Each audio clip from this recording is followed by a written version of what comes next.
자, 앞 시간에 이어서 두 번째 시간이죠. 자, 이제 챕터 3입니다. 직업 상담의 기법이에요. 기법. 자, 거기 서두에 보면 자, 초기 면담의 의미해서 몇 가지 내용들이 좀 정리가 되어 있습니다. 뭐 특별히 어려운 부분은 아니기 때문에요. 여러분이 쫙 읽어가면서 내용 정리하도록 하죠. 자, 우선 거기 제목에 직업 상담 과정의 틀과 내담자의 유형이 나오는데요. 하나씩 보죠. 우선 직업 상담 과정의 틀 했어요. 틀, 프레임이라는 거죠. 직업 상담 과정의 틀은 상담의 특성, 조건, 절차, 그리고 범위 등에 관하여 상담자와 내담자가 공통으로 이해하고 있는 관계다 그랬어요. 말 그대로 상담 과정의 하나의 틀이다. 관계 형성을 얘기하고 있다. 자, 이렇게 보시면 되고요. 뭐 특별히 어려운 얘기는 없겠죠. 참고로 이 상담 과정의 틀에 있어서는요, 시간이 제한되어 있다. 그러니까 몇 가지 그 제한 사항이 좀 있어요. 그걸 여러분이 좀 거기다가 빈칸이라든지 여기에 좀 추가를 좀 해주십시오. 자, 제한 사항이 있는데 우선 시간이 무한히 주어지지 않죠. 시간에 제한이 있다. 이렇게 보시면 되고요. 자, 두 번째가 행동도 제한입니다. 행동도 제한이 있다. 뭐 화가 난다고 해서 뭐 파괴적인 행동을 하거나 이게 이제 용납되지는 않죠. 그다음에 역할에 있어서도 각각의 주어진 역할이 다르죠. 자, 역할에 제한이 있고요. 자, 마지막으로 그 절차상의 한계예요. 쉽게 말하면 그 절차, 각각의 주어진 절차에 따라서 달성해야 할 과업이 다르죠. 그래서 절차상의 제한이다. 자, 이렇게 해서 한 4가지 정도 제한사항을 추가해 주시고요. 자, 그다음 내려가 보면 직업 상담에 응하는 내담자의 유형과 특성이 나뉘어져 있습니다. 크게 보면 그 한 3가지 정도로 보시면 되겠는데요. 자, 솔선수범 유형이라고 되어 있어요. 이 말 그대로죠. 솔선수범. 쉽게 말씀드리면 굉장히 내담자가 협력적이다 이렇게 보시면 돼요. 협력적이고요. 그다음에 이제 자발적인 경우가 많다. 거기다 추가해 주시면 되겠죠. 솔선수범, 그래서 협력적이고 자발적이다. 그 다음 두 번째가 유보적 태도를 보이는 유형입니다. 유보적 태도를 보인다. 말 그대로 보시면 되겠죠. 그러니까 도움을 받으려는 적극적인 이 욕구 내지는 동기도 거의 없는 상태고요. 또 그것을 적극적으로 참여하려는 의지도 없다. 그냥 내버려 두면 좋겠다라고 보는 유형이 유보적 태도의 유형. 다음 세 번째가 상담 과정에서 반항적이거나 변화하기를 꺼리거나 또는 변화를 거부하는 유형입니다. 이건 뭐 제가 별도로 설명드릴 것은 없겠죠. 이런 3가지 유형 정도로 나눠줄 수 있겠다. 가볍게 확인해 보시고요. 자, 그다음 초기 면담의 유형과 요소입니다. 자, 우선 초기 면담에 있어서의 유형이 지금 나와 있어요. 자, 유형이 크게 보면 이제 3가지 정도로 나뉘어지죠. 자, 유형 첫 번째가 내담자 대 상담자의 솔선수범 면담이다 그랬습니다. 솔선수범 면담. 자, 초기 면담은 내담자에 관해 필요한 정보를 수집하고 받아들이는 면담이며 관계의 시작을 알리는 면담으로 내담자에 의해 시작된 면담과 상담자에 의해 시작된 면담으로 보통 구분된다. 자, 내담자가 자발적으로 와가지고 하는 경우도 있고요. 또 상담자에 의해서 초기 면접을 왜 해야 되는지에 대해서 설명하면서 들어가는 경우가 2개로 나눠져 있다. 특별히 외울 사항은 없습니다. 자, 두 번째가 정보지향적 면담이에요. 정보지향적 면담. 초기 면담의 목적이 정보 수집에 있다면 상담의 틀은 상담자에게 초점을 두어야 한다. 자, 여기서 상담자는 정보 수집을 위해 탐색해보기, 폐쇄형 질문, 개방형 질문 등을 보통 사용하게 되죠. 자, 이 탐색해보기라는 건요, 말 그대로예요. 가벼운 질문으로 시작을 하게 되는 것이죠. 그래서 뭐 어떤 직업을 갖기 위해서 뭐 원하셨나요? 아니면 노력은 어떤 걸 하셨나요? 등등의 가벼운 질문으로 탐색을 해보는 면담으로 시작을 하고요. 그다음 거기 있습니다만 폐쇄형 질문이라고 되어 있는데 여러분 폐쇄형 질문은 정확한 답변을 할 수 있는 질문 유형이에요. 다시 말하면 예와 아니요로 답을 할 수 있는 것들이에요. 예를 들어서 이전에 직업을 가져보셨나요? 그러면 가졌으면 가졌고 안 가졌으면 안 가졌겠죠. 그러니까 예, 아니요로 정확히 답을 할 수 있는 이런 것들이 폐쇄형 질문이다. 그렇죠? 그러니까 이제 좀 초점을 제한하기 위한 그런 효과가 있죠. 다음 개방형 질문은 이 폐쇄형 질문과는 좀 반대 개념으로 보시면 되겠죠. 어떠한 답변이든 가능하도록 하는 그죠? 뭐 무슨 생각을 갖고 있으셨나요? 하면 그 생각을 자유롭게 얘기할 수 있는 이런 것들이 개방형 질문이다. 이렇게 보시면 되겠고요. 자, 그다음 세 번째가 관계지향적 면담이죠. 자, 재진술과 감정의 반영 등이 주로 이용된다 그랬어요.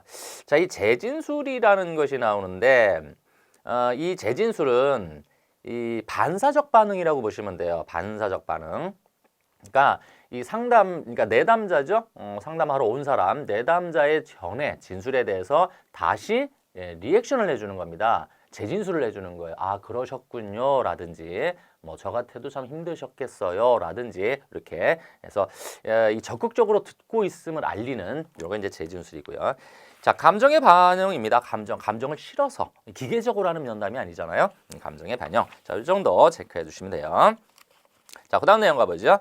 자, 초기 면담의 주요 요소입니다. 어떤 요소들을 담고 있는가 했는데 뭐 여러 가지 요소들이 있어요. 근데 중요한 것만 찾아보면요. 감정의 이입이에요. 이 초기 면담에 있어서 감정 이입이 없으면 말 그대로 지금 무슨 관계가 형성되어 있는지를 서로서로 느끼지 못하게 되죠. 감정의 이입이 있어야 되고요. 자, 두 번째로 나와 있는 것이 비언어적 행동입니다. 물론 이 면담이나 상담의 경우에는 언어적인 거에 의존을 상당히 많이 하게 됩니다만 비언어적인 거예요. 여러분 비언어적이라 그러면 뭐 외우실 거 없잖아요. 눈빛이라든지 시선, 표정 또는 뭐 몸짓, 그죠? 이런 것들 이런 하나하나 뭐 눈을 마주치냐 마주치지 않느냐라든지 또 가벼운 신체 행동이라든지 이런 것들도 다 나름의 의미를 갖고 있기 때문에 이런 비언어적 행동에 상당한 주의를 기울여야 한다. 자, 이거 뭐 어려운 얘기 아니고요. 그다음 직업 상담자 노출하기예요. 자, 이 상담하는 전문가 입장에서 본인을 얼마나 노출시켜야 될 것인가의 문제인데요. 자, 일단 이게 이 직업 상담자의 자기 노출이 있게 되면 클라이언트들, 면담하러 온 내담자 입장에서는 그만큼 신뢰를 주게 되는 건 맞아요. 아, 이 사람도 이런 면이 있었구나. 이런 사람도 이렇게 뭐 완전히 전문가 같지만 이러한 그 인간적 면도 있구나라는 걸 보여주는 측면에서는 굉장히 중요한 하나의 기법이기는 한데요. 주의할 건 직업 상담자는 반드시 자기 노출을 해야 된다라는 지문이 나오면 어떨까요? 그렇죠. 이건 반드시 필요한 것은 아니다라고 체크해 두셔야 돼요. 직업 상담자의 자기 노출은 반드시 필요한 것은 아니다. 필요에 의해 가지고 노출을 할 수는 있으나 꼭 해야 되는 건 아니라는 거죠. 그걸 좀 주의하시면 되고요. 자, 그 다음에 이제 유머 기법 있어, 유머. 그래서 이 유머는 적절히 유머를 활용하게 되면 여러 가지의 이제 득이 많더라. 근데 유머라는 건 사실 가르친다고 되는 건 아니죠. 그때그때 상황에 따라서 적지적소에 활용할 수 있는 능력도 필요하게 되다. 그다음 거기 보면 이제 직면도 있어요. 여러분 직면이라는 건 이 클라이언트가 자기 자신의 것을 보기 싫어하거나 인정하기를 싫어하거나 이런 것들을 알도록 도와주는 겁니다. 이 직면 기법이 면담에 있어서는 결코 적지 않은 기법이에요. 그래서 이 직면은 여러분 그 빈칸에다가 하나 제가 정리를 해드릴 테니까 좀 요약을 해서 써놓으십시오. 직면. 여러분 직면 그러면 딱 맞닥뜨린다 이런 개념이죠. 직면이 그렇죠. 자, 그럼 여기 이제 내담자 클라이언트라고 하죠. 자, 클라이언트가 미처 모르고 있거나 진짜 모르고 있는 거예요. 또는 인정하기를 거부하거나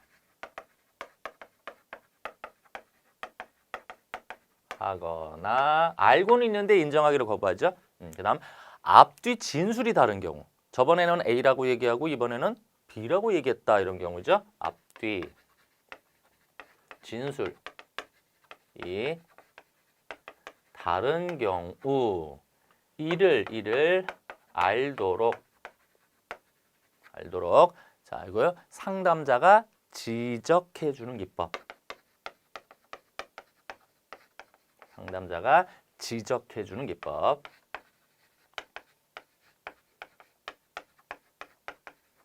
자, 이렇게 측면을 하나 정리를 해 주시고요. 자, 그다음 이제 리허설 있습니다. 리허설. 여기 말 그대로 이 특정 행동이죠. 선정된 행동을 미리 실천해 보도록 한다. 이렇게 보시면 되겠죠. 그래서 이 실행하는 기회를 좀 최대한 많이 줄 수 있는, 그래서 한번 실제 해본다라는 것도 하나의 방법이 될 수 있겠다. 자, 이런 것들 좀 중요한 사항들이니까 초기 면담의 주요 요소로서 개념을 체크해 두시면 돼요. 자, 그 다음 가보죠. 자, 초기 면담의 단계로 가게 됩니다. 자, 우선 이 단계로 보면 총 6단계 정도로 나뉘어질 수가 있죠. 이 문제는 이 단계가 뭐 기계적으로 요대로 간다라는 건 실무에서는 반드시 지켜지지는 않습니다. 그런데 이론적으로 봤을 때 이런 것들을 좀 필요로 하기 때문에 이 단계는 여러분이 체크를 해 두셔야 돼요. 자, 첫 번째 여러분 보시면 면담 준비가 있죠. 그죠? 자, 면담 준비가 있는데 내용을 여러분 같이 한번 보도록 하겠습니다. 자, 대부분의 상담자는 먼저 내담자에 대한 예비적 인상을 얻고 다음으로 평가 과정의 중복을 피하기 위해 자료를 세밀하게 검토한다. 면담 준비죠. 단 내담자의 동기와 성격 특성과 같은 요인에 대한 판단은 직접 만날 때까지 보류하는 것이 좋다. 자, 내담자의 기록을 검토하는 이유는 첫째, 중복 노력을 피할 수 있기 때문이고 둘째, 상담자가 면담을 준비할 수 있도록 돕는다. 다음, 두 번째 단계가 내담자와의 만남 및 관계 형성입니다. 자, 상담 현장의 기본적 규칙은 일단 내담자가 상담을 하러 오면 내담자를 반갑게 맞을 준비를 해야 한다는 것. 이건 사실 뭐 당연한 얘기입니다. 이 원칙이 깨지면 관심 부족으로 생각하고 관계 발달이 좀 어려워지죠. 그래서 초기 관계 형성이 상당히 중요한 개념이 되죠. 자, 그 다음에 이제 구조화입니다. 여러분이 구조화는요, 어려운 얘기는 없어요. 어려운 얘기가 아니라 말 그대로 이 계약을 설정한다 이렇게 보시면 돼요. 앞으로 어떻게 어떤 과정에 의해서 가지고 계약을 진행하겠다, 면담을 진행하겠다. 요걸 이제 구조화, 그죠? 이렇게 딱딱 정형화해서 틀을 만드는 과정이다. 이렇게 보시면 되겠고요. 자, 네 번째가 비밀 유지 한계 설정이에요. 자, 초기 면담이 어느 정도 진행되면 비밀 유지에 대한 것을 반드시 논의해야 한다. 특히 내담자는 자신이나 주변 사람이 위험하지 않는 한 비밀을 유지하겠다는 말을 들어야 한다. 상담자는 또한 상담 관리자나 다른 전문 상담자에게 상담 과정에서 상담자가 잘 수행했는지에 대한 평가를 받기 위해 상담의 방법이나 내용 등을 토의할 수 있음을 알려줘야 한다. 외울 사항들은 없겠죠, 여러분들? 자, 다섯 번째, 평가사항 및 평가 방법 인식하기예요. 자, 초기 면담에 앞서서 검사 자료를 해석해야 하며 내담자에 대한 검사 결과가 없으면 초기 면담을 가진 후에 검사를 시행해야 되겠죠. 그렇죠? 그다음 검사 점수와 프로필은 평가 자료에서 가장 확실한 자료이다. 처음 인사를 나누고 상담을 진행하기 전에 상담실에 들어올 때 표정, 내담자가 입고 있던 옷의 특징, 말의 속도, 상담자를 대하는 태도, 자세 등과 같은 아까 말씀드린 비언어적 행동과 그 밖에 다른 자료 등의 다양한 방식으로 내담자에 대해서 알 수 있다. 자, 그 다음 단계로서 이제 쭉 면담이 진행되고 나면 종결을 해야 되죠. 종결. 자, 내담자와 상담자 간의 역할과 비밀 유지에 관해 그들의 약속한 동의 내용을 요약한다. 이 요약은 상담자가 할 수도 있고 내담자가 할 수도 있고요. 자, 상담을 진행하면서 필요하다면 과제물을 부여할 수도 있고 상담 시 반드시 지켜야 할 준수사항을 모두 지키게 되죠. 자, 여기 초기 면담의 단계입니다. 어려운 사항이 아니니까 6단계 체크 잘 좀 해 주셔야 할 사항들이에요. 자, 그 다음 가보시면 자, 구조화된 면담법 했습니다. 구조화된 면담법. 자, 이것도 역시 여러분이 출제 범위로서 충분히 들어가는 내용이고 다만 다만 이게 어떤 이론 학자들에 대한 이론 견해적인 것은 아니에요. 그래서 나중에 일반 내용만 살펴보시면 돼요. 우선 서두에 보면 생애 진로 사정에 대한 의미예요. 생애 진로 사정에 대한 의미 여러분 같이 보겠습니다. 생애 진로 사정은 상담자와 내담자에게 내담자와 환경과의 관계를 이해하는 데 도움을 주는 것으로 아들러의 개인 심리학에 기초한다. 자, 아들러는 세계와 개인의 관계를 일, 사회, 그다음에 성 등 세 가지 평생 과제로 구분했는데 이 세 가지 과제는 뒤얽혀 있어서 분리될 수 없는 것으로 하나가 변하면 다른 것도 변화하게 된다. 여러분이 생애 진로 사정이 구조화된 면담이라는 사실 분명히 기억하셔야 돼요. 지금 여기 여러분 교재에 요약된 건 없는데 그 빈칸에 써주셔야 돼요. 사실 쓰기보다는 제목 자체가 구조화된 면담법이라고 되어 있습니다. 그러니까 이 생애진로 사정은 구조화된 면담법이다. 사실 기억해 주시고요. 자, 그다음 가면 생애진로 사정의 구조가 나와 있습니다. 자, 구조에서 자, 1번이 진로 사정이 있고요. 그다음에 전형적인 하루라든지 뭐 강점 등등이 나오는데 여러분이 기본적으로 아주 일반적으로 살펴보셔야 할 것만 내용이 좀 요약이 돼 있어요. 한번 보죠. 자, 진로 사정 부분은 일의 경험, 교육 또는 훈련 과정 및 관심사 그리고 오락 등과 같은 부분으로 같이 세 부분으로 일반적으로 나눠진다. 진로 사정은 한번 보세요. 일의 경험, 교육 훈련 과정이나 관심사, 교육 훈련 과정이나 관심사, 그다음 오락이에요. 요 세 개. 일단 뭡니까? 암기 해두셔야죠. 일경험 뭐죠? 자, 일의 경험을 사정하려면 내담자에게 과거 또는 현재 직업을 서술하게 하는 것이죠. 말 그대로입니다. 그래서 본인이 이것을 서술하면서 본인의 이 과거의 일에 대한 경험을 되돌아볼 수 있게 만드는 겁니다. 그래서 일의 경험은 그대로 서술한다. 이렇게 보시면 되고. 다음, 교육 또는 훈련 과정 및 관심사. 내담자에게 그들의 교육 또는 훈련 경험에 대해 일반적인 경력을 작성하게 하는 데서 역시 시작이 되죠. 어떠한 것들을 교육받고 있었느냐, 그리고 그 교육하고 내가 지금 수행하려고 하는 직업에 대한 일치 정도라든지 이런 것들을 한번 역시 깨닫도록 이렇게 만드는 거고. 다음 세 번째가 여가 또는 오락입니다. 오락. 자, 생애진로 사정에서 오락 영역을 사정하기 위해서는 내담자들이 여가 시간에 무엇을 하는지 질문을 분명히 하겠죠. 하고 지금 여기서는요, 이 오락과 오락 활동이 그 본인이 하고자 하는 또는 이 했었던 일과의 일치 정도가 상당히 중요하다. 이렇게 먼저 생각을 해주시고요.